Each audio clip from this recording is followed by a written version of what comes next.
ମୁଁ ମୋ ସ୍ୱାମୀକୁ ଗୋଇଠା ମାରିବିନି? ହଁ କି କଥା ଇଏ ଆଉ ସ୍ୱାମୀ କି ଗୋଇଠା ମାରିବନି ଆଉ କ'ଣ ମାରିବ? ଆଇ ସେ ପରା ପ୍ରଥମ ସ୍ୱାମୀ ଥିଲା। ଯେମିତି ଲେମ୍ବୁ ଚିପୁଡ଼ି ସାରିଲା ପରେ ରସ ପିଇ ଦେଲା ପରେ ଲେମ୍ବୁ ଚିପାଡ଼ାକୁ ଫୋପାଡ଼ି ଦିଆଯାଏ, ଏ ସେମିତି ପ୍ରଥମ ସ୍ୱାମୀଠୁ ରସ ସରିଗଲା। ଏବେ ବା ଦ୍ୱିତୀୟ ସ୍ୱାମୀ ମିଳିଗଲା। ପ୍ରଥମ ସ୍ୱାମୀକି ଗୋଇଠା ମାରିବନି କ'ଣ କରିବ? ଆକୁ ହିଁ ତ କହନ୍ତି ପତ୍ନୀର ଧର୍ମ। ଆଜି ସେଇ ସ୍ୱପ୍ନଟା ମୋର ପୂରଣ ହେଇଛି। ଆଉ ତାଙ୍କୁ ଗୋଇଠା ମାରିବିନି ଆଉ କ'ଣ କରିବି? ଉଠେଇକି ମୋ କୋଳରେ ବସେଇବି।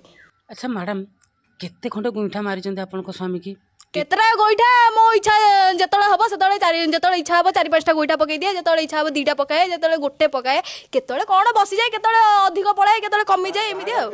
ଛୁଲି ଦେଇକି କଥାବାର୍ତ୍ତା କରୁଛୁ ଯେ ମୁଁ ତାକୁ ବାହାଘର ହେଇଛି, ଇଏ ଶଳା ବେଧେଇ ରାଣ୍ଡି କହୁଛି ଯେ ଇଏ ମୋ ଦ୍ୱିତୀୟ ସ୍ୱାମୀ, ମୋ ପ୍ରଥମ ସ୍ୱାମୀ ଖୁସିରେ ବାହାଘର କରେଇଛନ୍ତି ଆଣିକିନା, ମୋ ଖୁସିରେ ତାଙ୍କ ଖୁସି। ଆଚ୍ଛା ମ୍ୟାଡ଼ାମ୍, ମୋତେ ଗୋଟେ କଥା କୁହନ୍ତୁ, ପ୍ରଥମ ସ୍ୱାମୀରୁ ଇଏ ଟିକେ ଭଲ ଦେଖାଗଲା, ଇନକମ୍ ଟିକେ ଭଲ ଅଛି ବୋଲି ଆକୁ ବାହା ହେଲେ, ପ୍ରଥମ ସ୍ୱାମୀକି ଛାଡ଼ିଦେଲେ। ଯଦି ୟାଙ୍କଠୁ ଆଉ ଟିକେ ଭଲ କିଏ ମିଳିଯିବ ତାହେଲେ ଆଙ୍କୁ ବି ତ ଛାଡ଼ିଦେବେ। କେତେ ସ୍ୱାମୀ କରିବେ ଆପଣ? ତାହେଲେ ଯେତିକି ଭଲ ମିଳୁଥିବ ଆପଣ ସେତିକି ସ୍ୱାମୀ ମାନେ ବନେଇ ବନେଇ ଚାଲିଥିବେ କି? ରାଣ୍ଡି ଛିଣ୍ଡାଳି ଶଳା, ତୁ ଫ୍ୟାକ୍ଟ୍ରି ଖୋଲିଛୁ ନା ତୁ ମ୍ୟାରେଜ୍ କରୁଛୁ? ମୁଁ ତ କଥା କିଛି ବୁଝିପାରୁନି।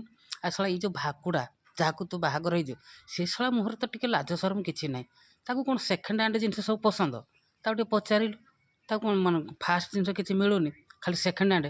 ଶଳା, କିଏ ବାହାଘର ହେଇଛି 2 ବର୍ଷ 3 ବର୍ଷ ବାହାଘର ହେଇଛି, ତାକୁ ହିଁ ଧରିକିନା ଇଏ ହେଉଛି।